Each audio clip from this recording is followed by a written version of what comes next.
അടിക്കുമ്പോൾ മർമ്മത്ത് തന്നെ അടിക്കണം, അല്ലെങ്കിൽ അടിക്കുമ്പോൾ തലയ്ക്ക് തന്നെ അടിക്കണം. ആ അടിക്കാനുള്ള ശ്രമമാണ്. ലാഘവത്തോടെയാണ് പിണറായി വിജയൻ ഈ വിഷയത്തെ കൈകാര്യം. അതെ, വീണ എന്നുള്ള ആംഗിളിൽ തന്നെയാണ് കൃത്യമായിട്ടും വീണയുടെ ലോക്കർ ഇല്ല. ചെന്നിത്തലയുടെ മുഖമാണ് തിളങ്ങി നിൽക്കും. പല നടപടികളും ജനം ആഗ്രഹിച്ചിരുന്ന നടപടികളാണ്. അത് വെറും ഒരു എന്താണ് പറയുക, ഒരു ഷോ പോലെയല്ല. കഴിഞ്ഞ ഉമ്മൻചാണ്ടി സർക്കാരിന്റെ അവസാന കാലത്തെ ഗതികേട് ആദ്യം തന്നെ ഈ UDF സർക്കാരിനെ പിടികൂടുന്നുണ്ട്. 10 വർഷം ഇരുന്ന ഒരു ഗവൺമെന്റിന് അത് അഡ്രസ്സ് ചെയ്യാനുള്ള ബുദ്ധി ഉണ്ടായില്ല എന്നുള്ളതാണ്.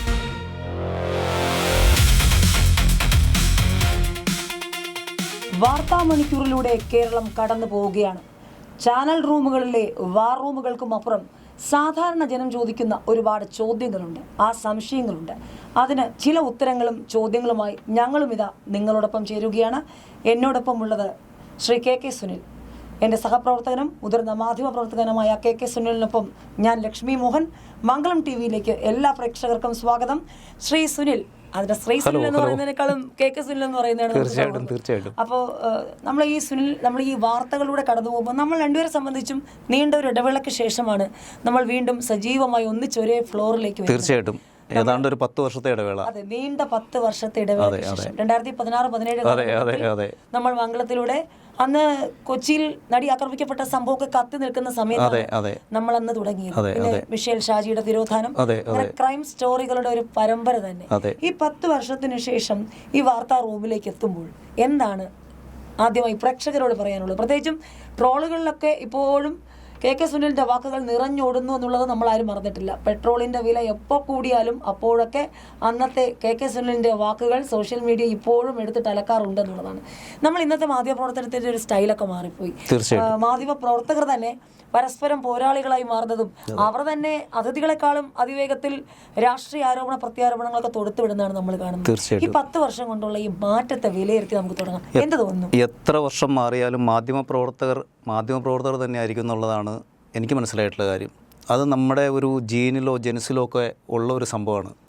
നമ്മൾ എത്ര മാറി നിന്നാലും നമുക്കതിനകത്ത് മാറിപ്പോകാൻ പറ്റില്ല. നമ്മളെപ്പോൾ തിരിച്ചു വന്നു കഴിഞ്ഞാലും അപ്പോഴും നമ്മൾ മാധ്യമപ്രവർത്തകർ തന്നെയായിരിക്കും. നമ്മളെ ഒരു ഇൻബോണാണത്, ഇൻബോൺ ടാലൻ്റാണത്. അല്ലെങ്കിൽ നമ്മളിൽ എന്തോ നിക്ഷേപിച്ചിട്ടുണ്ട്, നമുക്കെന്തോ ഒരു ദൗത്യമുണ്ട്. ആ ദൗത്യത്തിൽ എത്ര ഇടവേള വന്നാൽ പോലും ആ ഇടവേള ഒരു താൽക്കാലികമായ ഒരു സംഭവം മാത്രമാണ്. നമ്മൾ മറ്റേതൊരു ഫീൽഡിലേക്ക് മാറിയാൽ പോലും ആ മാറ്റത്തിൽ നിന്നും നമുക്ക് എപ്പോഴെങ്കിലും തിരിച്ചു വരേണ്ടി വരും. പിന്നെ ഇതിൻ്റെ വേറൊരു സംഭവം അറിയാമല്ലോ, ലക്ഷ്മിക്കും അറിയാം, എനിക്കും അറിയാം, ഇത് മരണം വരെയുള്ള ജോലിയാണ് അല്ലേ. ഇതിന് റിട്ടയർമെൻ്റ് ഇല്ല, വിശ്രമമില്ല, ഇടവേളകളില്ല. നമ്മളൊരു മാധ്യമപ്രവർത്തകനായിരിക്കുമ്പോൾ എപ്പോഴും നമ്മൾ സമൂഹത്തിലേക്ക് ഒരു കണ്ണ് തുറന്നു വെച്ചിട്ടുണ്ടാവും. അതൊരു മൂന്നാം കണ്ണാണ്. ആ മൂന്നാം കണ്ണിലൂടെ മറ്റുള്ളവർ സാധാരണക്കാർക്ക് കാണാൻ പറ്റാത്തത് നമുക്ക് കാണാൻ പറ്റും. നമ്മൾ ഏത് ഫീൽഡിൽ മാറി നിന്നാലും കാണാൻ പറ്റും. എപ്പോൾ വേണമെങ്കിലും നമുക്ക് റീഎൻട്രി നടത്താം. ആ റീഎൻട്രി എന്ന് പറയുന്നതും നമുക്ക് സമൂഹത്തിൽ വീണ്ടും നമ്മുടെ ദൗത്യം തുടരാനുള്ള ഒരു കടമ മാത്രമാണ്. ഇപ്പോൾ തീർച്ചയായിട്ടും കുറേ കാലങ്ങൾക്ക് ശേഷമാണെങ്കിലും ഇപ്പോൾ ലക്ഷ്മി പറഞ്ഞതുപോലെ വാർത്താ വിസ്ഫോടനങ്ങളുടെ സമയമാണ് ശരിക്കും. കാരണം കേരളത്തിൽ ഒരു 10 വർഷത്തിന് ശേഷം പുതിയൊരു ഗവൺമെൻറ് അധികാരത്തിൽ വന്നു. വളരെയേറെ പ്രതീക്ഷകളോടുകൂടി ഒരുപക്ഷെ ജനങ്ങൾ ഒന്നടങ്കെന്ന് പറയാവുന്ന രീതിയിൽ വലിയ മാറ്റം കേരളത്തിൽ ആഗ്രഹിച്ചുകൊണ്ടാണ് നമ്മുടെ ജനം ഒരു പുതിയൊരു ഗവൺമെൻറ്റിനെ തിരഞ്ഞെടുത്തത്. ആ ഗവൺമെൻറ്റിനെ തിരഞ്ഞെടുത്തപ്പോൾ വിവാദ പെരുമഴയായ ഒരു സംഭവം അതല്ല ഉദ്ദേശിച്ചത്. ഞാൻ അതിലേക്ക് തന്നെ വരാൻ തുടങ്ങുകയായിരുന്നു. അതായത് ഇപ്പോൾ വി ഡി സതീശൻ എന്ന നാടിൻ്റെ മുക്കിലും മൂലയിലും ഫ്ലക്സും പോസ്റ്ററുകളും കോൺഗ്രസിനുള്ളിൽ തന്നെ പൊട്ടിത്തെറി, സാമുദായിക സമവാക്യങ്ങളൊക്കെ ഇങ്ങനെ അനുകൂലവും പ്രതികൂലവുമായി നിൽക്കുന്നത് കണ്ടു. VM സുധീരനെ പോലെയുള്ള മുതിർന്ന നേതാക്കൾ ഹൈക്കമാൻഡിനും രാഹുൽ ഗാന്ധിക്കും കത്ത് വരയച്ച് ഈ വീട് തന്നെ ആവട്ടെ ഞങ്ങളുടെ മുഖ്യമന്ത്രി എന്ന്. അപ്പോൾ ആ പ്രതീക്ഷയ്ക്ക് ഉയർന്നു എന്ന് നമുക്ക് തോന്നി.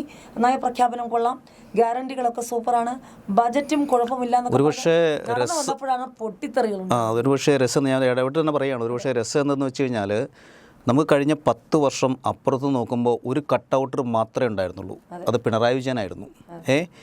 അതിനുശേഷം പെട്ടെന്നൊരു നിമിഷത്തിൽ നമ്മൾ ഈ ഇലക്ഷൻ്റെ ടൈമിലൊക്കെ കാണുന്നത് ഒരു കൂട്ടം കോൺഗ്രസ് നേതാക്കളുടെ കട്ടൗട്ടറായിരുന്നു. ഇലക്ഷൻ കഴിഞ്ഞതിന് ശേഷം ഒരേ ഒരാളുടെ കട്ടൗട്ടർ ഉണ്ടായിരുന്നു കേരളം മുഴുവൻ. അല്ലെങ്കിൽ അവിടുത്തെ പിണറായിനെ കറക്റ്റായിട്ട് റീപ്ലേസ് ചെയ്തതുപോലെയായിരുന്നു കോൺഗ്രസിന് വി ഡി സതീശൻ. അവിടെ ഒരു സംശയമാണ്, ആ ഒരു ക്ലാരിറ്റിയിലോട്ടാണ്. എന്തായിരുന്നു പിണറായി വിജയൻ എന്നുള്ളത് പ്രതിപക്ഷം പറഞ്ഞത് ഏകാധിപതിയെ പോലെയാണെന്ന്. അത് ഏറ്റവും കൂടുതൽ നിയമസഭയിൽ അകത്തും പുറത്തും ഒക്കെ പറഞ്ഞ ആളും വി ഡി സതീശൻ. തീർച്ചയായിട്ടും. ഇപ്പൊ പുള്ളി ഒൺമാൻ ഷോ കളിക്കുകയാണ്, ഒറ്റയാൾ പട്ടാളമാണോ, ആയി പോവോ എന്നൊക്കെയാണ് ചോദ്യം. അപ്പോൾ വി എം സുധീരന്റെ ഇന്നത്തെ തുറന്ന പ്രസ്താവന, കത്തുകൾ, ഇതൊക്കെ സൂചിപ്പിക്കുന്നത് എന്താണ്? വി എം സുധീരൻ എന്താണ് സതീശനെ പഠിപ്പിക്കാനും ഓർമ്മിപ്പിക്കാനും ശ്രമിക്കുന്നത്? അതാണ് അവിടെ ആ ഒരു മാറ്റം സംഭവിച്ചപ്പോൾ ഒരുപക്ഷെ ഈ ഒരു നമുക്കറിയാം മുഖ്യമന്ത്രി സ്ഥാനത്തിന് കോൺഗ്രസ് ഇത്രയും ഭൂരിപക്ഷം നേടി അധികാരത്തിൽ വന്നു കഴിഞ്ഞപ്പോൾ മുഖ്യമന്ത്രി സ്ഥാനത്തിന് 3 പടയാളികൾ അല്ലെങ്കിൽ പോരാളികളുണ്ടായിരുന്നു. അതിൽ 2 പേരും അതീവ കരുത്തരായിരുന്നു. അതിലേറ്റവും ജൂനിയർ എന്ന് വേണമെങ്കിൽ പറയാവുന്ന ആൾ വി ഡി സതീശനായിരുന്നു. ഹൈക്കമാൻഡിനെ കൈവെള്ളയിലിട്ട് അമ്മാനമാടുന്ന KC വേണുഗോപാൽ, കേരളത്തിൽ വി ഡി സതീശൻ്റെ നേതാവായ രമേശ് ചെന്നിത്തല, തഴക്കവും പഴക്കമുള്ള നേതാവ്, ഇവരെയെല്ലാം മറികടന്ന് എല്ലാ സമവാക്യങ്ങളും കയ്യിൽ അടക്കിപ്പിടിച്ചുകൊണ്ട്, അല്ലെങ്കിൽ ക്രൈസ്തവ സഭ കയ്യിൽ, മുസ്ലിം ലീഗും മുസ്ലിം സംഘടനകളും എല്ലാവരും സതീശനൊപ്പം നിൽക്കുന്നു. കോൺഗ്രസ്സിലെ ഗ്രൂപ്പ് മറന്ന്, അതായത് ഒരുപക്ഷെ ഗ്രൂപ്പ് മറന്ന് എന്ന രീതിയിൽ അവിടെയാണ് KC വേണുഗോപാൽ പതറിപ്പോയത്. MLA മാർ കൂടുതലുണ്ടെന്ന് പറഞ്ഞിട്ട് കാര്യമില്ല. അവിടെയാണ് രമേശ് ചെന്നിത്തലയുടെയും കിളി പോയി എന്ന് വേണേൽ പറയാം. അദ്ദേഹത്തിന് ഒന്നും ചെയ്യാൻ പാടില്ലാണ്ടായിപ്പോയി. കാരണം നാട് മുഴുവൻ പറയുന്നത് വി ഡി സതീശൻ എന്നൊരു ഒറ്റ പേരിലേക്കാണ്. അത് തെരുവിലിറങ്ങിയത് കോൺഗ്രസ്സുകാരാണ്. ആ കോൺഗ്രസ്സുകാരുടെ ഗ്രൂപ്പ് ഏതാണെന്ന് ചോദിച്ചാൽ വി ഡി എന്ന ഒറ്റ ഗ്രൂപ്പേ ഉണ്ടായിരുന്നുള്ളൂ. അങ്ങനെ പിണറായി വിജയന് കട്ടയ്ക്ക് പിടിക്കാൻ, അല്ലെങ്കിൽ അങ്ങനെ പിണറായി വിജയനോട് പിടിക്കാൻ പറ്റിയ ഒരു നേതാവ് എന്നുള്ള രീതിയിൽ കോൺഗ്രസിൽ നിന്നും താരോദയമായി മാറിയ ആളാണ് വി ഡി സതീശൻ. അതാണ് ഞാൻ അതിലേക്കാണ് വരുന്നത്. തീർച്ചയായിട്ടും അങ്ങനെ വന്നു കഴിഞ്ഞപ്പോൾ ആ ഏകാധിപതിയുടെ ചില വിശേഷണങ്ങൾ, അല്ലെങ്കിൽ ചില സ്വഭാവ വിശേഷങ്ങളിലേക്ക് ഓട്ടോമാറ്റിക്കലി ഈ സമൂഹം കൊടുത്ത, കോൺഗ്രസ്സുകാർ കൊടുത്ത, ലീഗുകാർ കൊടുത്ത, മറ്റെല്ലാവരും കൊടുത്ത ഈ പിന്തുണ അദ്ദേഹത്തെ ഒരല്പം അതിലേക്കൊരു പുളകിതനാക്കിയോ അല്ലെങ്കിൽ ഒരു ഉന്മത്തനാക്കിയോ എന്ന രീതിയിൽ സംശയം തോന്നാവുന്ന രീതിയിലാണ് കേവലം 1 മാസമായ ഒരു സർക്കാരിനെയാണ് നമ്മൾ വിലയിരുത്തുന്നത്. തന്നെ അടിച്ചു പിരിഞ്ഞു എന്നാണ് തലക്കെട്ട്. നമ്മൾ മംഗളം പോലും കൈകാര്യം ചെയ്യുന്നത്. ഒരു 3 മാസം പോലും എടുക്കുന്നതിന് മുൻപ് ഒരു സ്വാഭാവികമായും ഒരു നേതാവിന് സമയം കൊടുക്കാം.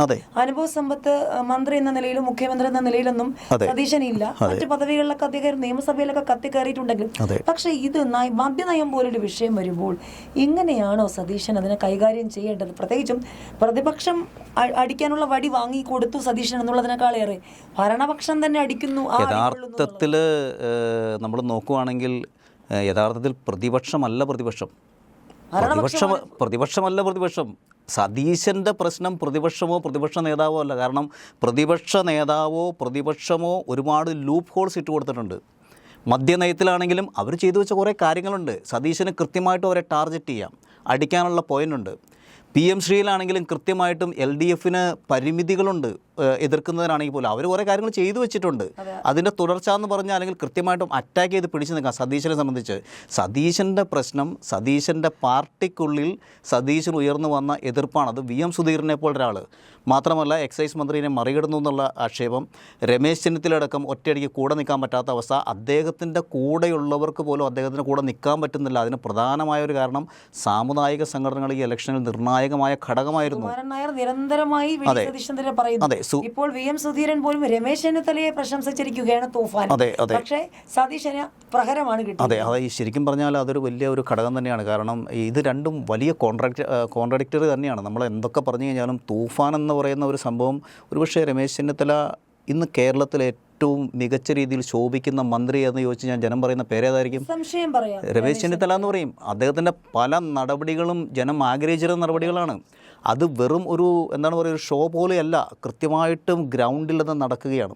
ഇപ്പോൾ കഴിഞ്ഞ ദിവസം തന്നെ ഞാൻ അദ്ദേഹത്തിൻ്റെ ഒരു സംഭവം ശ്രദ്ധിച്ചപ്പോൾ എനിക്ക് തോന്നിയൊരു കാര്യമുണ്ട്. പോലീസ് സ്റ്റേഷനുകളിൽ കെട്ടിക്കിടക്കുന്ന വാഹനങ്ങൾ, അതുണ്ടാക്കുന്ന ബുദ്ധിമുട്ട്, 10 വർഷം ഇരുന്ന ഒരു ഗവൺമെൻറ്റിന് അത് അഡ്രസ്സ് ചെയ്യാനുള്ള ബുദ്ധി ഉണ്ടായില്ല എന്നുള്ളതാണ്. ഇദ്ദേഹം നിസ്സാര നാളുകൾ കൊണ്ട് വന്നപ്പോൾ ജനങ്ങൾ ആഗ്രഹിക്കുന്ന കാര്യങ്ങളാണ് അതൊക്കെ. അപ്പോൾ തീർച്ചയായിട്ടും അത്തരം രീതിയിലേക്ക് ഒരു മാറ്റം ഉണ്ടാക്കാൻ, അല്ലെങ്കിൽ ഒരു ഇടപെടൽ നടത്താൻ ഇദ്ദേഹത്തിന് കഴിയുമ്പോൾ, അദ്ദേഹം ജനങ്ങളുടെ കയ്യടി മേടിക്കുമ്പോൾ, ഒരു മുഖ്യമന്ത്രി സ്ഥാനത്തിന് വേണ്ടിയുള്ള പോരാട്ടത്തിൽ രണ്ടാമത് വന്ന ആളെന്ന് വേണമെങ്കിൽ പറയാവുന്ന ഒരാൾ, അദ്ദേഹം ആ പദവിയിലേക്ക്, അല്ലെങ്കിൽ അദ്ദേഹത്തിൻ്റെ എക്സ്പെക്റ്റേഷൻ പാലിക്കുമ്പോൾ ഇവിടെ വി ഡി സതീശനെ സംബന്ധിച്ച് ജനങ്ങൾ മൊത്തം, സമുദായ സംഘടനകൾ മൊത്തം, കേരളം മൊത്തം അദ്ദേഹത്തെ പ്രതീക്ഷയ്ക്ക് ഇങ്ങനെ വാനോളം ഉയർത്തിപ്പിടിച്ച് നിന്നപ്പോൾ അവിടെ സകലമാന, പ്രത്യേകിച്ച് ക്രൈസ്തവ സംഘടനകൾ, ഇസ്ലാമിക സംഘടനകൾ, അങ്ങനെയുള്ള സംഘടനകളെ സംബന്ധിച്ച് മദ്യം അത്രത്തോളം അവർക്ക് പ്രശ്നമുണ്ടാക്കുന്നതാണ്. കാരണം മനസ്സുകൊണ്ട് ആഗ്രഹിച്ചാൽ പോലും എന്താണ് പറയുക, ആ വിഭാഗങ്ങൾക്ക് എന്താണ് ഇതിനെ പിന്തുണയ്ക്കാൻ പറ്റില്ല. അപ്പോൾ അത്രയുമുള്ളൊരു സംഭവമാണ്. കസേരയിൽ ഇരിപ്പുറപ്പിക്കും മുമ്പേ, അങ്ങനെ തന്നെ പറയാം, അദ്ദേഹം കസേരയിൽ കയറി ഇരുന്ന് ദിവസങ്ങൾക്കകം അദ്ദേഹം ഏറ്റവും വലിയ ഒരു തീക്കനലിലാണ് കൊണ്ട് കൈവച്ചത്. പഴയ ആൾക്കാർ പറയുമ്പോൾ ഇരുന്നിട്ട് കാലം നീട്ടിയ തീർച്ചയായിട്ടും. തൊട്ടടുത്ത തമിഴ്നാട് സർക്കാരിലേക്ക് വരുമ്പോൾ അവിടെ വിജയ് സർക്കാർ ഈ മദ്യത്തിന്റെ കാര്യത്തിലൊക്കെ കടുംപിടുത്തമാണ്. കൃത്യമായ ആരാധനാലയങ്ങൾ, സ്കൂളുകൾക്ക് സമീപമൊക്കെ നിയന്ത്രണം കൊണ്ടുവരുമ്പോൾ ഇവിടെ വീര്യം കുറഞ്ഞ മദ്യം കൊണ്ടുവന്ന് ഇപ്പോൾ ഡിവൈഎഫ്ഐ അടക്കം പറഞ്ഞിങ്ങോട്ട് തുടങ്ങിയിരിക്കുകയാണ്. കുടിക്കാത്തവരെ പോലെ കുടിപ്പിച്ച് കിടത്തും, ഒരു തലമുറ നശിപ്പിക്കും, സ്ത്രീകളെ വരെ ഇതിന് കൂടുതൽ അടിമകളാക്കും. വീര്യം കുറഞ്ഞു എന്ന് പറഞ്ഞിട്ട് അവസാനം ഭാവിയിൽ ഇത് എവിടെ കൊണ്ടുചെന്ന് എത്തിക്കുന്ന ഒരു ചോദ്യമാണ്. അപ്പോൾ ഒരു ആത്മപരിശോധന നടത്താതെ, റിസർച്ച് നടത്താതെയാണോ ഇദ്ദേഹം കുറച്ച് ദിവസം ജനങ്ങളിൽ നിന്നൊക്കെ മാറി മദ്യത്തിന്റെ ഒരു അതാരെ സഹായിക്കാനായിരുന്നു എന്നോ ഇത്ര നാൾ പറഞ്ഞുകൊണ്ടിരുന്നത്? ഇതേ വി ഡി സതീശൻ കഴിഞ്ഞ തവണ പ്രതിപക്ഷത്തിരുന്നപ്പോൾ അതിശക്തമായി പിണറായി വിജയനെ വിരൽ ചൂണ്ടി പറഞ്ഞത് ചില മദ്യ ലോബികളെ, ചില ഡിസ്റ്റിലറുകളെ സഹായിക്കാൻ വേണ്ടിയുള്ള കോടികളുടെ കളിയെന്നാണ്. ഇപ്പോൾ ആ കോടികളുടെ കളി എവിടെ പോയത്? തിരിച്ച് അവർക്ക് വടിയില്ലാതെ നിന്ന, തീർത്തും നിശബ്ദരായി പോയ പ്രതിപക്ഷം CPM-ന്റെ കയ്യിലേക്ക് കൃത്യമായി വടിയെടുത്ത് കൊടുത്ത് ഇതാ ഞങ്ങൾ അടിച്ചോ എന്നുള്ളതല്ലേ ഇപ്പോൾ സതീശൻ സർക്കാർ തീർച്ചയായിട്ടും അവിടെയാണ് ഏറ്റവും വലിയ നമ്മൾ ശ്രദ്ധിക്കേണ്ട ഒരു പോയിന്റ്. ഈ മദ്യം എന്ന് പറയുന്ന സാധനം എങ്ങനെ ഇട്ട് ന്യായീകരിച്ചാലും എന്താണ്, നമുക്ക് ന്യായീകരിച്ച് നമുക്ക് നമ്മുടെ പക്ഷത്തേക്ക് എത്തിക്കാൻ പറ്റാത്തൊരു വിഷയമാണ് മദ്യം. ചില കാര്യങ്ങൾ അങ്ങനെയാണ്, മദ്യപാനം അല്ലെങ്കിൽ ചില വിഷയങ്ങൾ അങ്ങനെയാണ്. ഇപ്പോൾ മയക്കുമരുന്ന് അങ്ങനെയൊക്കെയുള്ള പിന്നെ വേറെ വിഷയങ്ങളൊക്കെ ഉണ്ടല്ലോ. അതൊക്കെ അത്തരം ചില കാര്യങ്ങൾ നമ്മൾ എത്ര ന്യായീകരിച്ചാലും ആ ന്യായം നമ്മുടെ പക്ഷത്തേക്ക് വരില്ല. നമ്മൾ ന്യായീകരിക്കും തോറും വികൃതമായിക്കൊണ്ടിരിക്കും. LDF നിങ്ങളല്ലേ അത് ചെയ്തു വെച്ചത് എന്ന് ചോദിക്കുമ്പോൾ, നിങ്ങളത് ചെയ്തു വെച്ചത് കൊണ്ടല്ലേ അവരെ മാറ്റിയിട്ട് നിങ്ങളെ കൊണ്ടുവന്നതെന്ന് ജനത്തിനൊരു ചോദ്യമുണ്ട്. അതുകൊണ്ടാണ് അതിത്രല്ലാണ്ടായി പോലെ. അപ്പോൾ കൃത്യമായിട്ടും നമ്മളിപ്പോൾ സമുദായ സംഘടനകൾ, ഇപ്പോൾ ക്രൈസ്തവ സംഘടന പറയുകയാണ്, LDF ഇങ്ങനെ ബാർ അനുവദിച്ചു, 900 ജില്ല ബാർ അനുവദിച്ചു, അത് കണ്ടിന്യൂ ചെയ്യാനാണെങ്കിൽ പിന്നെ നിങ്ങളെന്തിന് ഇനി അത് കണ്ടിന്യൂ ചെയ്യുക മാത്രമല്ല, അത് നിങ്ങൾ കുറയ്ക്കുമെന്ന് പറയുന്നുമില്ല. നിങ്ങൾ പുതിയ പദ്ധതികൾ ആവിഷ്കരിക്കുകയാണ്. അവർ ചെയ്തതും നിങ്ങൾ ചെയ്തതും തമ്മിലുള്ള വ്യത്യാസം എന്ന് പറഞ്ഞാൽ, അവർ ചെയ്യാൻ മടിച്ചതുപോലും നിങ്ങൾ ചെയ്തിട്ട് അതിനെ ന്യായീകരിക്കാനാണ് നിങ്ങൾ ശ്രമിക്കുന്നത്. അതിനേക്കാൾ വലിയ പണി കിട്ടിയിരിക്കും തീർച്ചയായിട്ടും. അതും LDF തുടങ്ങി വെച്ചു എന്ന് പറഞ്ഞാൽ അന്ന് അവരോട് ഇതൊക്കെ എടുത്ത് അറബിക്കടലിൽ തീർച്ചയായിട്ടും പറഞ്ഞവർ ഇപ്പൊ എങ്ങോട്ട് ഇത് ഒഴുക്കി കളയണമെന്ന് അറിയാം. PM ശ്രീയിൽ പിന്നെയും സതീശന് പിന്നെ ഒരു ആശ്വാസത്തിൻ്റെ ഒരു ഘടകമുണ്ട്. ലീഗിൻ്റെ മന്ത്രിയാണ് വിദ്യാഭ്യാസ മന്ത്രി. അതെ, ലീഗിൻ്റെ മന്ത്രിയാണ് വിദ്യാഭ്യാസ മന്ത്രി. അതുകൊണ്ടെന്താണ് ലീഗിനെ എതിർക്കാൻ പറ്റാതെ പോയി. അതുകൊണ്ട് സതീശനെ സംബന്ധിച്ച് PM ശ്രീയിൽ എന്ത് ചെയ്താലും ഒരു പരിധി കൂടുതൽ പിന്നോട്ട് കൊണ്ടുവരില്ല. അല്ലെങ്കിൽ ന്യായീകരിക്കാൻ മറുപക്ഷത്ത് ആളുണ്ട്. പക്ഷേ ഈ മദ്യത്തിൻ്റെ കേസ് വരുമ്പോൾ ലീഗിന് ന്യായീകരിക്കാൻ പറ്റുമോ? ഏതെങ്കിലും ഘടകകക്ഷികൾക്ക് ന്യായീകരിക്കാൻ പറ്റുമോ? ഇപ്പറ നിന്ന് വടിയെടുത്ത് ആഞ്ഞടിക്കുന്ന ആരാണ്? VM സുധീരനാണ്. VM സുധീരനെ അണ്ടർ എസ്റ്റിമേറ്റ് ചെയ്യാൻ പറ്റുമോ? VM സുധീരനാണ് അന്ന് സതീശന് വേണ്ടി ഏറ്റവും കൂടുതൽ പട നയിച്ച ആൾ. അദ്ദേഹത്തെ അവഗണിക്കാൻ പറ്റുമോ? അപ്പോൾ ചെറിയൊരു വെട്ടല്ല ഇത്. ശരിക്കും പറഞ്ഞാൽ ഒരു നല്ല ഒരു കെണിയിലേക്ക് അല്ലെങ്കിൽ ആപ്പ് വെച്ചത് പോലെയായിപ്പോയി, ബുമറാങ് പോലെയായിപ്പോയി. ആട്ടത്തിനുള്ളൊരു സാധ്യത കാണുന്നുണ്ട്. തൽക്കാലം ഉണ്ടാവില്ലെങ്കിലും ഇത് ഇവർ ഹാൻഡിൽ ചെയ്യും. നമ്മളത് എന്തൊക്കെ പറഞ്ഞാലും ഞാനൊരു സംഭവം പറയാം. വി ഡി സതീശൻ അസാധ്യ കുറുക്കൻ എന്നുള്ള വാക്ക് ഉപയോഗിക്കാൻ പറ്റുമെന്നറിയില്ല. തന്ത്രശാലിയായിട്ടുള്ള ഒരാളാണ്. നന്നായിട്ട് നന്നായിട്ട് കളിക്കാൻ അറിയാവുന്ന രാഷ്ട്രീയക്കാരനാണ് V D Satheesan. Underestimate ചെയ്യുകയേ വേണ്ട. നിങ്ങൾ നോക്കിക്കോളൂ, നമ്മൾ ശ്രദ്ധിച്ചാൽ നമുക്ക് മനസ്സിലാകാവുന്ന ചില കാര്യങ്ങൾ ഞാൻ പറഞ്ഞുതരാം. രമേശ് ചെന്നിത്തലയുടെ കാലഘട്ടത്തിൽ നിന്നും, പ്രതിപക്ഷ നേതാവായിരുന്ന കാലഘട്ടത്തിൽ നിന്നും, അന്നത്തെ കോവിഡ് അടക്കമുള്ള ചില അനുകൂല സാഹചര്യങ്ങൾ കൊണ്ട് മാത്രമാണെന്ന് പിണറായി വിജയൻ രണ്ടാമത്തെ ടൈമിലേക്ക് വരാൻ പറ്റിയത്. അന്നും പക്ഷേ രമേശ് ചെന്നിത്തലയെ കൃത്യമായിട്ടും വെട്ടി സതീശനോട് വന്നു. ആ പ്ലേസ് അദ്ദേഹം പിടിച്ചു. ആ പ്ലേസ് പിടിക്കുക മാത്രമല്ല, തന്ത്രപരമായിട്ട് അദ്ദേഹം കൊണ്ടുപോയി അടുത്ത ഇലക്ഷനിൽ കൃത്യമായിട്ടും UDF അധികാരത്തിൽ വരുന്ന 10 വർഷം കൊണ്ട്, 5 വർഷം മുമ്പേ ഒരുപക്ഷെ പോവേണ്ടതായിരുന്നു, 10 വർഷം കൊണ്ട് ജനങ്ങൾ മടുത്തു, ഗവൺമെൻറ്റിനെ പുറത്താക്കി. അവിടെ വന്നു കഴിഞ്ഞപ്പോഴും ആദ്യ ചോയ്സ് ആയിരുന്നില്ല ഒരുപക്ഷെ ഇദ്ദേഹം. ഒരുപക്ഷെ ഏറ്റവും ഇത്രയും MLA മാർ നിൽക്കുന്നു, അത്ര MLA മാരുടെ പിന്തുണയില്ല, വളരെ ചുരുക്കം പേരുടെ പിന്തുണയുള്ളൂ. പക്ഷേ അതിന് മറികടക്കാനുള്ള തന്ത്രങ്ങൾ കൃത്യമായിട്ടും അദ്ദേഹം വിചാരിക്കാതെ ഇത് നടക്കുമെന്ന് നിങ്ങൾക്ക് തോന്നുന്നുണ്ടോ? അദ്ദേഹം പിന്നാമ്പുറത്ത് കളിക്കാതെ നടക്കുമെന്ന് തോന്നുന്നുണ്ടോ? ഇത്രയും വലിയ വെട്ടണമെങ്കിൽ, ഇത്രയും ആരാധനയായിട്ട് വരണമെങ്കിൽ ബുദ്ധിയുള്ള ആളാണ് അദ്ദേഹം. പക്ഷെ അന്നത്തെ ആ കളിയുടെ ഒരു പഞ്ച് ഇനി ജനകീയമായി അത്രയും കിട്ടുമെന്നൊരു ഡൗട്ടിലേക്ക് വരാൻ കാര്യം നേരത്തെ ശ്രീ സുനിൽ സൂചിപ്പിച്ചത് തന്നെയാണ്. ഭരണപക്ഷമാണ് യഥാർത്ഥ പ്രതിപക്ഷമായി ഇപ്പോഴും മുന്നിൽ നിന്ന് കളിക്കുന്നില്ലെങ്കിലും പലരും പുറകിലൂടെ ചില കളികൾ നടത്തുന്നുണ്ട് എന്നുള്ള സൂചനകൾ മാധ്യമങ്ങൾ ഇടയ്ക്കിടെ ചില വാർത്തകളുടെ രൂപത്തിൽ RC-യും KC-യും VD തമ്മിലുള്ള വടംവലിയൊക്കെ നമ്മൾ കണ്ടതാണ്. ഇപ്പോൾ എല്ലാം ഒറ്റനോട്ടത്തിൽ സേഫാണ്. പക്ഷേ ഈ VM സുധീരൻ്റെ ഒരു തുറന്ന നിലപാട്, പാർട്ടിക്കുള്ളിൽ വലിയ തിരുത്തൽ വന്നാൽ അതെപ്പോഴും അദ്ദേഹം ഇറങ്ങിയിട്ടുണ്ട്. കഴിഞ്ഞ ഉമ്മൻചാണ്ടി സർക്കാരിൻ്റെ അവസാന കാലത്തെ ഗതികേട് ആദ്യം തന്നെ ഈ UDF സർക്കാരിനെ പിടികൂടുന്നുണ്ടോ എന്ന് നമ്മൾ സംശയിക്കേണ്ടി വരും. ഒരു കാര്യം കൂടി, ഈ ഇന്ദിരാ ഗ്യാരണ്ടികൾ സ്ത്രീകളെ വളരെയധികം സംതൃപ്തരാക്കിയിട്ടുണ്ട്. ഈ ബജറ്റിൽ ഇളവുകളെ കുറിച്ച് പറഞ്ഞപ്പോഴും അദ്ദേഹം പറഞ്ഞതും അതാണ്. സ്ത്രീകൾക്ക് ഈ ഒരു ലാഭം കിട്ടിയാൽ അത് വീട്ടിലേക്ക് എത്തും. പുരുഷന്മാരിലേക്ക് പോയാൽ അത് എവിടെ എത്തുമെന്ന് നമുക്കറിയാം.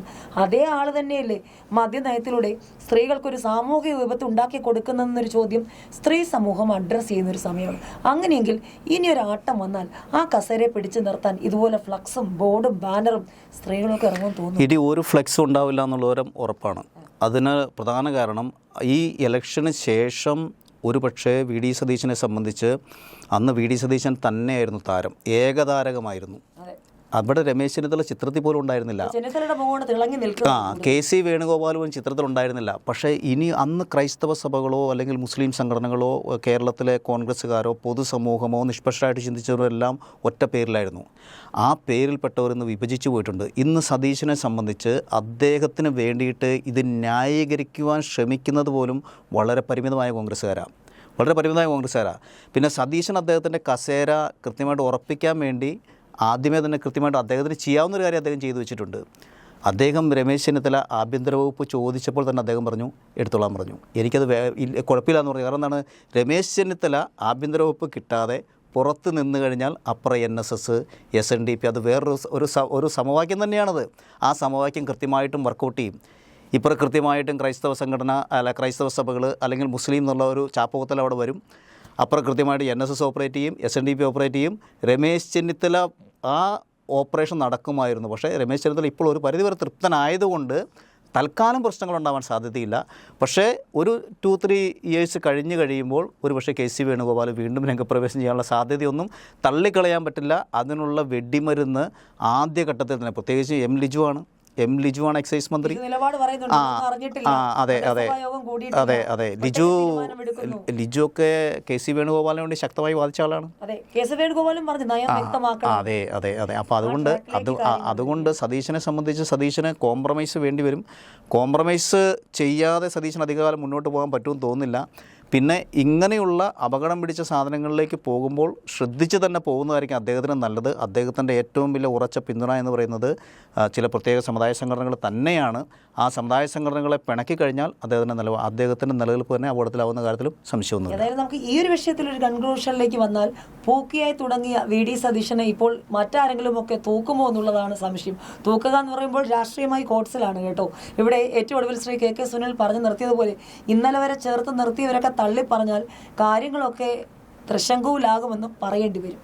ഇനി നമുക്ക് UDF-ൽ നിന്നും കോൺഗ്രസിൽ നിന്നും വണ്ടി നേരെ CPM-ലേക്കും LDF-ലേക്കും കൂടിയൊന്നും വിടാം. 10 വർഷത്തെ അധികാരം കൈവിട്ടു. പിണറായി പ്രതിപക്ഷ നേതാവായി. ഇപ്പോഴും പാർട്ടിക്കുള്ളിലെ ചർച്ചകൾ അവസാനിച്ചിട്ടില്ല. CPI ആണെങ്കിൽ ഇടഞ്ഞു തന്നെയാണെന്ന് വെച്ചാൽ ഇടഞ്ഞു തന്നെയാണ്. ഇതിനിടയിലാണ് മുഖ്യമന്ത്രിയായിരുന്ന പിണറായി വിജയൻ്റെ മകൾ 2ാം വട്ടവും ഇപ്പോൾ കൊച്ചിയിൽ EDക്ക് മുന്നിൽ ഹാജരായിരിക്കുന്നത്. SFIO വീണ്ടും രേഖകൾ കൊടുത്തിരിക്കുന്നു. ഇനിയും കാര്യങ്ങൾ കടുക്കുമോ, അറസ്റ്റ് ഉണ്ടാകുമോ എന്നൊക്കെ ആശങ്കയാണ്. തൽക്കാലം അറസ്റ്റ് ഉണ്ടാകില്ല എന്നും വലിയ ശിക്ഷാ നടപടികൾ ഉണ്ടായില്ലെങ്കിൽ പോലും CPM എന്ന രാഷ്ട്രീയ പാർട്ടിക്ക് ഉണ്ടായിരിക്കുന്ന വലിയ തിരിച്ചടി, അതിൻ്റെ റൂട്ട് ആരാണ്? KK സുനിലിൻ്റെ വിലയിരുത്തൽ എന്താണ്? തീർച്ചയായിട്ടും ഇതെല്ലാം ഘടകങ്ങളായിട്ടുണ്ട്. പ്രത്യേകിച്ചും പാർട്ടി അനുഭാവികൾ അല്ലെങ്കിൽ പാർട്ടി അംഗങ്ങളെ സംബന്ധിച്ച് ന്യായീകരിക്കാൻ വളരെ പെടാപ്പാട് വിടുന്ന ഒരു കേസ് തന്നെയാണ് പിണറായി വിജയൻ്റെ മകളുടെ കേസ് എന്നുള്ള കാര്യത്തിൽ സംശയമൊന്നുമില്ല. ഒരുപക്ഷെ അദ്ദേഹത്തിൻ്റെ വസതിയിൽ റെയ്ഡ് ചെയ്തുകൊണ്ടായിരിക്കാം അന്ന് അത്രയും വലിയ കോലാഹലങ്ങൾ ആദ്യഘട്ടത്തിലുണ്ടായത്. കാരണം അദ്ദേഹം ഇരിക്കുന്ന വീട്ടിൽ കയറി. അത് CPM-നെ സംബന്ധിച്ച് എന്തൊക്കെ പറഞ്ഞു കഴിഞ്ഞാലും CPM-നെ സംബന്ധിച്ച് അദ്ദേഹം പോളിറ്റ് ബ്യൂറോ മെമ്പറാണ്. അദ്ദേഹം അവരുടെ ഒരു 10 വർഷം നയിച്ച ആളാണ്. ഒരുപക്ഷെ വിയോജിപ്പുകളുണ്ടാവാം. പക്ഷേ പാർട്ടി എന്ന നിലയിൽ പാർട്ടിയെയോ പാർട്ടി സംവിധാനത്തെയോ തൊട്ട് കഴിയുമ്പോൾ താഴെ കിടക്കുന്ന സഖാക്കളുടെ പ്രതിരോധം മറ വരും. അത് ആ രീതിയിലാണ് വന്നത്. പക്ഷേ പിന്നീട് അടുത്ത ഘട്ടത്തിലേക്ക് നീങ്ങുമ്പോൾ ഇത് വീണ എന്ന രീതിയിലേക്ക് മാത്രം വരുന്നു. പിണറായി വിജയൻ ആ ചിത്രത്തിലേക്ക് വരുത്താതെയാണ് ഇ ഡിയും മുന്നോട്ട് പോകുന്നത്. പിണറായി വിജയൻ ചിത്രത്തിലേക്ക് കൊണ്ടുവരുന്നില്ല. വീണ എന്നുള്ള ആംഗിളിൽ തന്നെയാണ് കൃത്യമായിട്ടും വീണയുടെ ലോക്കർ അല്ലെങ്കിൽ വീണയുടെ അപ്പോൾ തന്നെ കൃത്യമായിട്ടും ശൈലജ ടീച്ചർക്ക് ആദ്യ ഘട്ടത്തിൽ പറയുന്നുണ്ട് അത് വീണ നേരിടാൻ പ്രാപ്തയാണ് എന്ന് വെച്ച് കഴിഞ്ഞാൽ അത് വീണയാണ് നേരിടേണ്ടതെന്ന് പറയാതെ ടീച്ചറങ്ങ് പറയുകയാണ്. അത് വീണയാണ് നേരിടേണ്ടത്. അത് പിണറായിക്ക് അതിനകത്ത് റോളിലല്ല, പാർട്ടി അതിനകത്ത് എടുക്കേണ്ട കാര്യമില്ല. അതാണ് CPM പൂർണ്ണമായിട്ടും കൈവിടുന്നതാണ് നല്ലത്. കാരണം എന്തൊക്കെ പറഞ്ഞാലും പണ്ട് ബിനീഷ് കോടിയേരിയുടെ കേസ് വന്നു. കോടിയേരി ബാലകൃഷ്ണൻ എൻ്റെ മകനാണെന്നുള്ളതുകൊണ്ട് CPM-നെ സംബന്ധിച്ച് അത്തരമൊരു കേസിൽ ഇടപെടാൻ പറ്റില്ല. അന്ന് എന്ത് ലാഘവത്തോടെയാണ് പിണറായി വിജയൻ ഈ വിഷയത്തെ കൈകാര്യം ചെയ്തത് നമ്മൾ മറന്നിട്ടില്ല. കേന്ദ്ര ഏജൻസി അന്വേഷിക്കുകയാണെങ്കിൽ അന്വേഷിക്കട്ടെ, നടപടി വരട്ടെ. കോടിയേരി എന്താ അന്തസ്സോടെയാണെന്ന് മാറി നിന്നത്. പക്ഷേ ആ ഒരു ശ്രമം പിണറായിയുടെ ഭാഗത്തൊന്നും ഉണ്ടായില്ലെന്ന് മാത്രമല്ല CPM-ന്റെ സംസ്ഥാന സെക്രട്ടറി അടക്കം ന്യായീകരിച്ചതിന്റെ ഒരു ദുരന്തമാണോ CPM എന്നീ കണ്ടുകൊണ്ടിരിക്കുന്ന ഉൾപാർട്ടി വിമർശനങ്ങളുടെ പേരുമഴ? ഒരുപക്ഷെ CPM-നെ സംബന്ധിച്ച് CPM-ന്റെ ഇപ്പോഴത്തെ ഏറ്റവും വലിയ പ്രശ്നമെന്ന് പറഞ്ഞാൽ അതായത് അവരുടെ പാർട്ടി സെക്രട്ടറി തന്നെയാണ്. ഈ പാർട്ടി സെക്രട്ടറി പൊതുസമൂഹത്തിന് സ്വീകാര്യനല്ല എന്നുള്ളത് പരമമായ വസ്തുതയാണ്. പാർട്ടിക്കുള്ളിലും ഒട്ടും സ്വീകാര്യനല്ല എന്നുള്ളതാണ് ഒരു വലിയ യാഥാർത്ഥ്യം. പിന്നെ പാർട്ടി അണികളെ സംബന്ധിച്ച് അവർക്ക് പരിമിതികളുള്ളതുകൊണ്ട് അവരത് പുറത്ത് തുറന്നു പറയുന്നില്ല എന്നുള്ളത്. ഇടയ്ക്ക് ശരീരഭാഷ ശരിയല്ലെന്ന് മകൻ തന്നെ പറഞ്ഞു എന്നും കുറെ കൂടി ശരിയാക്കണം എന്നൊക്കെയാണ് MV ഗോവിന്ദ മാസ്റ്റർ എന്ന് വെച്ച് കഴിഞ്ഞാൽ അദ്ദേഹത്തിന് ആ സ്ഥാനത്ത് വീണ്ടും തുടരാനുള്ള ആഗ്രഹം അദ്ദേഹം പ്രകടിപ്പിച്ചു എന്നാണ് അതിൻ്റെ അർത്ഥം. അദ്ദേഹത്തിന് മാറാൻ താല്പര്യമില്ല, എനിക്കിങ്ങനെയുള്ള പ്രശ്നങ്ങളൊക്കെ ഉണ്ട് എന്നെല്ലാവരും പറയുന്നുണ്ട് എന്ന് പറഞ്ഞാൽ അത് ലൈറ്റാകാൻ ശ്രമിക്കുന്നു എന്നുള്ളതുള്ളൂ. പക്ഷേ യാഥാർത്ഥ്യം എന്തെന്ന് വെച്ചാൽ പാർട്ടിക്കുള്ളിലെ വലിയൊരു വിഭാഗം പ്രത്യേകിച്ച് ഇത്തരം കാര്യങ്ങൾ അദ്ദേഹം പിണറായി വിജയനെയോ അല്ലെങ്കിൽ മകളെയോ ന്യായീകരിക്കുന്നുണ്ടെങ്കിൽ അദ്ദേഹത്തിന് ന്യായീകരിച്ചേ മതിയാവുള്ളൂ. അദ്ദേഹത്തിന് ഒറ്റയടിക്ക് പിണറായി വിജയനെ തള്ളിപ്പറയാനുള്ള ശേഷി എന്നുള്ള ഒരു ഘട്ടത്തിലല്ല ഇദ്ദേഹം. പ്രത്യേകിച്ചും കഴിഞ്ഞ ഇലക്ഷനിൽ അദ്ദേഹത്തിൻ്റെ ഭാര്യ മത്സരിച്ചതുമായി ബന്ധപ്പെട്ട് പാർട്ടിക്കുണ്ടാക്കിയ ആഘാതം വളരെ വലുതാണ്, നാണക്കേട് വളരെ വലുതാണ്. അതുകൂടാതെ അദ്ദേഹത്തെ സംബന്ധിച്ചാണേലും അതുണ്ടായ തിരിച്ചടി അടക്കം മാറണമെന്ന പൊതുജനങ്ങളുടെ ആവശ്യം അല്ലെങ്കിൽ പാർട്ടി അണികളുടെ ആവശ്യം ഇതെല്ലാം നിൽക്കുമ്പോൾ ന്യായീകരിക്കാതിരിക്കാൻ പറ്റില്ല. പിന്നെ ഈ വിഷയത്തിലേക്ക് നമ്മൾ വരുവാണെങ്കിൽ വീണയെ സംബന്ധിച്ച് വീണയ്ക്ക് അതിനകത്ത് വീണയുടേതായ ന്യായങ്ങളുണ്ട്. പിന്നെ നമുക്കറിയാം കൃത്യമായിട്ടും രാഷ്ട്രീയം തന്നെയാണ്, അതിനകത്ത് സംശയമൊന്നുമില്ല. CPM-നെ സംബന്ധിച്ച് CPM-ൻ്റെ കേരളത്തിലെ നെടുന്തൂണായിട്ട് നിലവിൽ നിൽക്കുന്നത് പിണറായി വിജയൻ തന്നെയാണ്. അടിക്കുമ്പോൾ മർമ്മത്ത് തന്നെ അടിക്കണം, അല്ലെങ്കിൽ അടിക്കുമ്പോൾ തലയ്ക്ക് തന്നെ അടിക്കണം. ആ അടിക്കാനുള്ള ശ്രമമാണ് കൃത്യമായിട്ടും BJP നടത്തുന്നത്. കാരണം BJP-യെ സംബന്ധിച്ച് അവർ ടാർഗറ്റ് ചെയ്യുന്ന, അവർ ഫോക്കസ് ചെയ്യുന്ന CPM-നെ ദുർബലപ്പെടുത്തുക എന്നുള്ളൊരു നയമുണ്ട്. അതിനെന്ത് മാർഗവും അവർ സ്വീകരിക്കും. നമുക്ക് വെറുതെ ഒന്ന് ശ്രദ്ധിച്ചാൽ നമുക്ക് മനസ്സിലാക്കാം. അരവിന്ദ് കേജ്രിവാളിനെ, ഡൽഹി മുഖ്യമന്ത്രിയായിരുന്ന അരവിന്ദ് കേജ്രിവാളിനെ ജയിലിനകത്തിട്ട് മാസങ്ങളോളം അതൊക്കെ കുറച്ചു. ഞാൻ പറയുന്ന ഒരു മുഖ്യമന്ത്രി സ്ഥാനത്ത് ഇരുന്ന കളയാണ്. ഒരു മുഖ്യമന്ത്രിയെ എടുത്ത് അകത്തിട്ട് അദ്ദേഹത്തിൻ്റെ മന്ത്രിമാരെ അകത്തിട്ടൊക്കെ ഞാൻ വിട്ടു. ഒരു മുഖ്യമന്ത്രിയെ എടുത്ത് അകത്തിട്ട സംവിധാനമാണ് ED എന്ന് പറയുന്നത്. എത്രയോ താഴെയാണ് പിണറായി വിജയൻ്റെ മകൾ. എത്രയോ താഴെയാണ് പിണറായി വിജയൻ്റെ മകൾ. അവരെ സംബന്ധിച്ച് ഒന്നുമല്ല. ഒരു തീർച്ചയായിട്ടും നമ്മളൊട്ടും അണ്ടർ എസ്റ്റിമേറ്റ് ചെയ്യേണ്ട കാര്യമില്ല. ഇതൊരു ടാർഗറ്റഡ് പ്ലേ ആണ്. ഈ നാളെ പിണറായി വിജയൻ്റെ മകൾ എന്താണ് 2 കൈകളും സംശുദ്ധമാണെന്ന് പറഞ്ഞ അരവിന്ദ് കേജ്രിവാളിനെ പോലെ പുറത്തിറങ്ങി പോകാം. ആര് ശ്രദ്ധിക്കാനാണ്? ആര് മൈൻഡ് ചെയ്യാനാണ്? പക്ഷേ വീണാറ്റി ഒരു ദിവസം അകത്ത് പോയി നോക്കട്ടെ, അല്ലെങ്കിൽ വീണാറ്റിക്കെതിരെ ഒരു ശക്തമായ നടപടി വന്ന് നോക്കട്ടെ. ആ കുന്തമുനയെല്ലാം ആരുടെ നേരെ നീളും? പിണറായി വിജയന് നേരെ. അതെല്ലാം എവിടെ ചെന്ന് തെറിക്കും? CPM-നെ തെറിക്കും. അതാണ് ലക്ഷ്യം. ആ ടാർഗറ്റ് വർക്കൗട്ട് ആവുന്നുള്ള സംശയിക്കണ്ടല്ലോ. ഇനി UDF-ൽ നിന്നും LDF-ൽ നിന്നും നമുക്ക് NDA-യിലേക്ക്, കേരളത്തിലെ BJP-യിലേക്ക് വന്നാൽ തദ്ദേശ തിരഞ്ഞെടുപ്പിൽ, നിയമസഭാ തിരഞ്ഞെടുപ്പിൽ, ലോക്സഭാ തിരഞ്ഞെടുപ്പിലൊക്കെ വലിയ അത്ഭുതമൊക്കെ കാണിച്ചുകൊണ്ടിരിക്കുന്ന സമയമാണ്. CPM-ന്റെ വോട്ടുകളൊക്കെ എങ്ങോട്ട് പോയി എന്ന ചോദ്യത്തിന് അതൊക്കെ BJP-യിലേക്കാണോ എന്നുള്ള ചോദ്യവും ചർച്ചയൊക്കെ സജീവമായി നടക്കുന്ന ഈ സമയത്ത് തിരുവനന്തപുരം കോർപ്പറേഷനിലേക്ക് വന്നാൽ ഇന്ന് കണ്ട കയ്യാങ്കളി, ഇനി നമ്മൾ അതിലേക്ക് വരികയാണ്. ഈ കാത്തിരുന്ന് ആലിപ്പഴം വന്നപ്പോൾ കാക്കയ്ക്ക് വായ്പുണ്ണെന്ന് പറഞ്ഞ അവസ്ഥയിലാണ് തിരുവനന്തപുരം കോർപ്പറേഷൻ എന്ന് പറയും. 3 പതിറ്റാണ്ടിൻ്റെ CPM ഭരണം അവസാനിപ്പിച്ച് അധികാരത്തിൽ വന്ന BJP ഇന്ന് സംഘർഷ ഭൂമിയായിരുന്നു അവിടെ. സുഗതൻ കാപ്പ കേസ്, ഇതിനിടയിൽ സത്യപ്രതിജ്ഞയുമായി ബന്ധപ്പെട്ടുള്ള ഹൈക്കോടതിയുടെ നിരീക്ഷണങ്ങൾ, വീണ്ടും സത്യപ്രതിജ്ഞ, ഇപ്പോൾ 2 കൽപ്പിച്ച് CPM ഇറങ്ങിയിരിക്കുന്ന ഒരു സമയമാണ്. ഈ ഒരു ഊർജം CPM-ന് കിട്ടിയത് ഇപ്പോൾ ഉണ്ടായിരിക്കുന്ന സംസ്ഥാനത്തെ പുതിയ രാഷ്ട്രീയ സാഹചര്യങ്ങൾ, ഒപ്പം നിലനിൽപ്പിനായുള്ള പോരാട്ടം, ED, BJP, CPM നേരത്തെ പറഞ്ഞ ചില കാര്യങ്ങൾ, ഇതിൽ ഏത് ഫോക്കസ് ചെയ്തിട്ടായിരിക്കും? എന്താണ് ഒരു ഒബ്സർവേഷൻ? തീർച്ചയായിട്ടും CPM-നെ സംബന്ധിച്ച് BJP ഒരു വലിയ ഭീഷണി ഉയർന്ന പ്രസ്ഥാനം തന്നെയാണ്. തീർച്ചയായിട്ടും മറികടന്നേ മതിയാവുകയുള്ളൂ. കാരണം അല്ലെങ്കിൽ പാർട്ടിയുടെ താഴേക്കടയിലുള്ള മണ്ണ് ഒലിച്ചു പോകുന്ന CPM നേതൃത്വത്തിന് നല്ല ബോധ്യമുണ്ട്. ആ ഒരു ഘട്ടത്തിൽ തന്നെ കിട്ടുന്ന വടിയിൽ, പ്രത്യേകിച്ചും തിരുവനന്തപുരം കോർപ്പറേഷനിൽ നമുക്കറിയാം ആര്യ രാജേന്ദ്രനൊക്കെ ഒരു വർഷങ്ങളായിട്ട് കൊണ്ടു നടക്കുന്ന ഒരു അധികാര കേന്ദ്രത്തിൽ നിന്നാണ് അപ്രതീക്ഷിതമായി എന്ന രീതിയിൽ തന്നെയാണ് ഇത്രയും വലിയ തകർച്ച ഒരിക്കലും പ്രതീക്ഷിച്ചിട്ടുണ്ടാവില്ല, അല്ലെങ്കിൽ BJP ഭരണത്തിലേക്ക് എത്തുന്നൊന്നും ഒരിക്കലും പ്രതീക്ഷിച്ചിട്ടുണ്ടാവില്ല. അത്രത്തോളം അവർ മുന്നോട്ട് വന്നത്. പക്ഷേ കൃത്യമായിട്ടും നമ്മൾ ആദ്യം കോൺഗ്രസ് പറഞ്ഞതുപോലെ തന്നെ BJPയെ സംബന്ധിച്ച് ഭരണത്തിൽ പരിചയക്കുറവുള്ള ഒരു പാർട്ടിയാണ് BJP. നമ്മളതിനെ അങ്ങനെ തന്നെ കാണണം. കേരളത്തെ സംബന്ധിച്ച് നമുക്കറിയാം, അവർ എന്താണ് പറയുക, സമരങ്ങളുണ്ടാക്കി, തമ്മിത്തലുണ്ടാക്കി, ചെറിയ ചെറിയ കോർപ്പറേഷൻ കൗൺസിലർമാരായി അങ്ങനെയൊക്കെ പോയി നടന്ന നേതാക്കന്മാരാണല്ലോ. ഒരു ഉത്തരേന്ത്യൻ രാഷ്ട്രീയത്തിലെ പോലെ എന്താണ് പക്വതയുള്ളവരോ അല്ലെങ്കിൽ അങ്ങനെ ഒരു ചലനശേഷിയുള്ളവരോ അങ്ങനെയുള്ളവരൊന്നുമല്ല. ഇങ്ങനെ സമരങ്ങൾ നടത്തി, പോരാട്ടങ്ങൾ നടത്തി, പ്രശ്നങ്ങളുണ്ടാക്കി, അല്ലെങ്കിൽ പ്രശ്നങ്ങളിൽ ഇടപെട്ട് അങ്ങനെ വന്ന ആളുകളാണ് അവർ. അപ്പോൾ ആ ഒരു പരിചയക്കുറവ് കോർപ്പറേഷൻ ഭരണത്തിൻ്റെ ആദ്യഘട്ടം മുതലേ ഉണ്ടെന്നുള്ളത് യാഥാർത്ഥ്യമാണ്. ഈ സിസ്റ്റത്തെ ചലിപ്പിക്കുന്ന കാര്യത്തിലാണെങ്കിലും ഇത് കൊണ്ടു നടക്കുന്ന കാര്യത്തിലാണെങ്കിലും നമ്മൾ എന്ത് പറഞ്ഞു കഴിഞ്ഞാലും ഒരു പഞ്ചായത്താണെങ്കിൽ പോലും അതൊരു സിസ്റ്റമാണ്. ഒരു നഗരമോ ഒരു കോർപ്പറേഷനോ പറഞ്ഞു കഴിഞ്ഞാൽ അതൊരു ചെറിയ സിസ്റ്റമല്ല. ഒരു രാജ്യം ഭരിക്കുന്നത് പോലെ തന്നെ ബുദ്ധിമുട്ടുള്ള ഒരു പ്രക്രിയയാണത്. അതിൻ്റെ ഇപ്പോൾ മാലിന്യ സംസ്കരണം, കുടിവെള്ളം, തീർച്ചയായിട്ടും അതായത് ജനങ്ങളെ സംബന്ധിച്ച് അവരുടെ അടിസ്ഥാന സൗകര്യങ്ങളെ തൊട്ട് കഴിഞ്ഞാൽ പാർട്ടി അവിടെ ഇല്ല. കുടിവെള്ളം പ്രശ്നമാണ്, മാലിന്യം പ്രശ്നമാണ്, വൈദ്യുതി പ്രശ്നമാണ്, ഇങ്ങനെ ഓരോന്നും അവരുടെ യാത്ര പ്രശ്നമാണ്, എല്ലാം പ്രശ്നം. അഥവാ ഇതെല്ലാം അഡ്രസ്സ് ചെയ്യാൻ പറ്റുന്ന ഒരു ബ്രെയിൻ ഉണ്ടാവണമെങ്കിൽ ഭരണപരമായ പരിചയം വേണം അതിനകത്ത്. ആ പരിചയക്കുറവ് തിരുവനന്തപുരത്ത് സംഭവിച്ചിട്ടുണ്ട്.